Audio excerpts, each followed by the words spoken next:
আজকে আনুষ্ঠানিকভাবে জনাব আসিফ মোহাম্মদ সজীব ভুঁইয়া জাতীয় নাগরিক পার্টি এনসিপিতে যোগদান করলেন। আমরা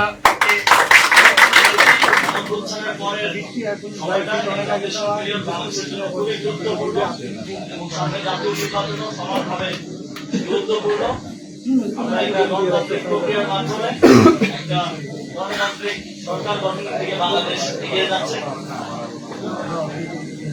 এই সময়ে এছাড়াও আপনারা জানেন কিছুদিন আগে আমাদের একজন সহযোদ্ধা শরীফ ওসমান হাদি গুলিবিদ্ধ হয়েছেন এবং শহীদ হয়েছেন। আমি মনে করি যে এই সময় জুলাই গণঅভ্যুত্থানের সকল শক্তিকে ঐক্যবদ্ধ থাকা এবং ঐক্যবদ্ধ রাখা সমানভাবে গুরুত্বপূর্ণ এবং একই সাথে এই গণঅভ্যুত্থানের যে আকাঙ্ক্ষা শহীদদের এবং শহীদদের পরিবারের আহতদের যে আকাঙ্ক্ষা, বাংলাদেশের লক্ষ কোটি মানুষ যারা রাজপথে নেমে এসেছিলেন জীবনের তোয়াক্কা রাখা তাদের যে আকাঙ্ক্ষা, সেই আকাঙ্ক্ষা বাস্তবায়নের জন্য এই নির্বাচনকে কেন্দ্র করে আবার সময় এসেছে ঐক্যবদ্ধ হওয়ার। সেই জায়গা থেকে আমি জাতীয় নাগরিক পার্টি এনসিপিতে আজকে যোগদান করছি। আমি আসন্ন জাতীয় সংসদ নির্বাচনে অংশগ্রহণ করছি না।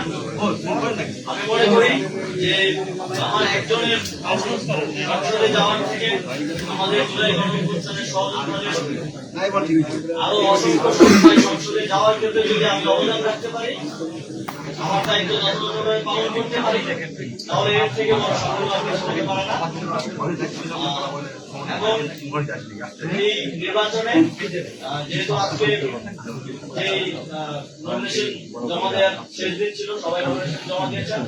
আমরা প্রত্যাশা করি খুবই সুষ্ঠু এবং নিরপেক্ষতার সাথে কোনো ধরনের হানাহানি ছাড়া আমরা এই গণতান্ত্রিক উত্তরণকে সফলতার সাথে বাংলাদেশ অতিক্রম করতে পারবে এবং এই গণতান্ত্রিক উত্তরণের পক্ষে আমি কাজ করে যাব। এবং একই সাথে আপনারা জানেন এই নির্বাচনে দুটি ব্যালট থাকবে। এখানে আমি মনে করি যে আপনারা একটি ব্যালটে এমপি নির্বাচন করবেন, সরকার নির্বাচন করবেন। সেই সরকার এবং এমপি থাকবে 5 বছর। তারা তাদের কমিটমেন্ট রাখবে কি রাখবে না সেটা আমরা জানি না।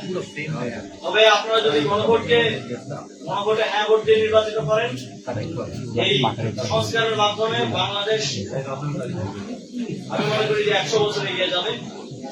এবং একই সাথে আমি আমার যে দায়িত্ব পেয়েছি দলের পক্ষ থেকে, একই সাথে আমার সহযোদ্ধাদেরকে নির্বাচিত করার জন্য আমি সর্বোচ্চ চেষ্টা করব।